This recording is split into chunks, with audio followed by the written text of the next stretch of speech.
નાખવાની તૈયારી કરતા લોકો ઝડપાયા। વડોદરા શહેરમાં દશામાના વ્રત પૂર્ણ થયા બાદ પધરાવેલી મૂર્તિઓને લઈને વિવાદ છેડાયો છે।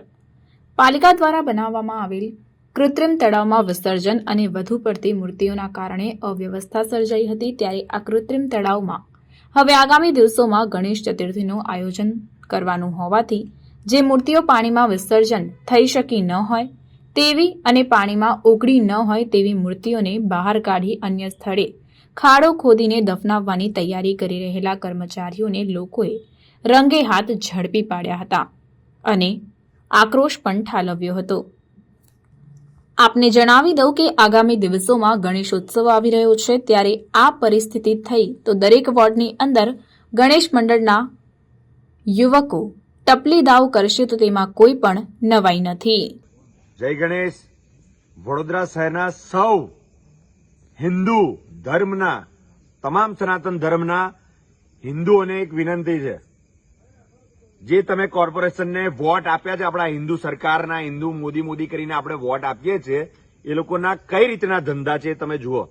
અત્યારે રાતના 3 વાગ્યા છે। વડોદરામાં હરણી વિસ્તારમાં જ્યાં કૃત્રિમ તળાવ બનાવ્યું હતું દશામા માતાજીના વિસર્જન માટે, એ માતાજીની મૂર્તિઓ ત્યાંથી લઈને વોર્ડ નંબર 4ના પાછળની ભાગ સંગમ પાસે વોર્ડ નંબર 4ના કોમન પ્લોટની અંદર ખાડો ખોદીને દફનાવતા હતા।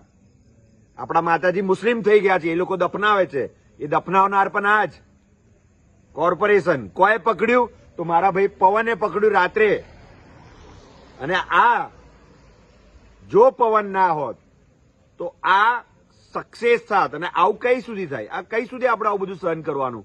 અમે પહેલા પણ કીધું કે અમે ગણપતિ બાપ્પા તમારા ત્યાં આપવા નથી માંગતા। અમને ખબર છે કે વિસર્જન તો એકવાર કૃત્રિમ તળાવમાં થઈ જાય છે, પછી ભગવાનને બીજે દિવસે ભૂલી જવાય છે કે ભગવાન કયા વિસર્જન કર્યા, ભગવાનની શું હાલત છે।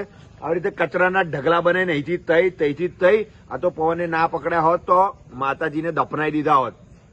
આજે માતાજી માટે એટલું લડ્યા, એટલું કર્યું પવનને ને ત્યાંના સંગમ વિસ્તારના તમામ રહીશો યુવાનોએ, તારે ભગવાન અહીંયા સુધી પહોંચ્યા છે। અત્યારે ગોરવા દશામા મંદિરે રાત્રે 3-4 વાગે રાત્રે માતાજીને અહીંયા દશામાના મંદિરમાં વિસર્જન કરી રહ્યા।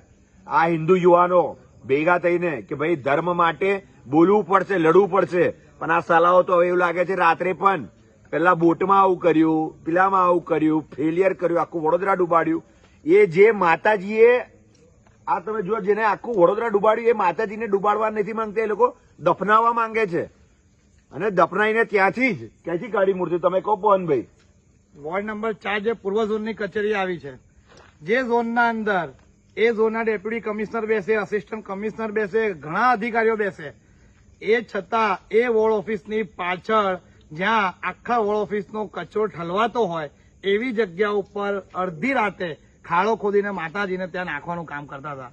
આ સરકાર ચોર સરકાર થઈ ગઈ છે। કેમ કે હર્ષ સંઘવી પબ્લિક મારે ના એના બીકે રાતે અંધારામાં આવે, વડોદરા શહેરના કમિશનર લોકો ગાળો ના આપેલા અંધારામાં નીકળે, અને હદ તો એ થઈ ગઈ કે આપણા ધર્મ અને આસ્થાના પર્વ દશામાને જે લોકોએ પાછલા દિવસોમાં રઝળતા મૂક્યા હતા, એના પછી સદબુદ્ધિ આપી કે નહીં આપી તો એ જ જાણે, પણ આજે ફરી અડધી રાતે ચોરોની જેમ માતાજીને ખાડો કરીને અને એમાં નાખવાનું કૃત્ય કરી રહ્યા હતા। આ તો મને એવું લાગે છે કે ગણપતિ બાપ્પાએ મને એ સ્થળ પર અચાનક મોકલી આપ્યો, કારણ કે જે વ્યથા અને જે પરિસ્થિતિ દશામાની થઈ, બાપ્પા નથી ચાહતા કે એમની થાય, તો એ એમના પોતાના આ પરિસ્થિતિનો અનુભવ ના કરવા પડે એના માટે અમને જાગૃત કરીને મોકલ્યો કે મારી માને બચાવો અને મારા તહેવાર આવી રહ્યા છે, મારા માટે પણ કંઈક કરો, એવી અમને સદબુદ્ધિ આપીને સ્થળે મોકલ્યો। અને આ કોર્પોરેશન અને આ અધિકારીઓ જે હિન્દુ કહીને 30 વર્ષથી ચલાવી રહ્યા છે, એ કેટલા સાચા હિન્દુ છે? અને જોડે જોડે હિન્દુ લખીને જે સંગઠનો ચલાવે છે ને, એ ચોર સંગઠનોને બી કહેવા માંગુ છું કે ફક્ત ભાજપની રેલીઓમાં જવા માટે હિન્દુ સંગઠન ના લખાવો। હિન્દુ સંગઠનનું સત્ય કામ આ તહેવારોને હાચવવાનું બચાવવાનું હોય છે, ના કે ભાજપની પાછળ રેલીઓ લઈને ફરવાનું। આ તમામ નકલી હિન્દુઓ જાગીને અને હકીકતમાં હિન્દુ ધર્મને બચાવવા માટે જાગૃત થાય, એ જ અમારી આ અપીલ છે। અને આવનાર દિવસોમાં ગણપતિ આવે છે અને આ પરિસ્થિતિ કાયમ રહી તો બધા જ વોર્ડ ઓફિસોમાં અને બધા ઝોનોમાં ટપલી દાવ મંડળના છોકરાઓ કરે તો નવાઈ નહીં। વડોદરા શહેરના દરેક મંડળોએ વિચારવું પડશે કે આવી રીતે નહીં ચાલે અને આની સામે તમામ લોકોનો સખત વિરોધ છે કે આવા રાતના ટાઈમ પર આ કોર્પોરેશન જે કૌભાંડ કરે છે એ બંધ કરી દે. કમિશનરને કહે છે જે કોઈ આના લાગતા ઓળખતા હોય મેયર બીયર ચેરમેન બેરમેન આ બધાને કહીએ છે આ વસ્તુ બંધ થવી જોઈએ.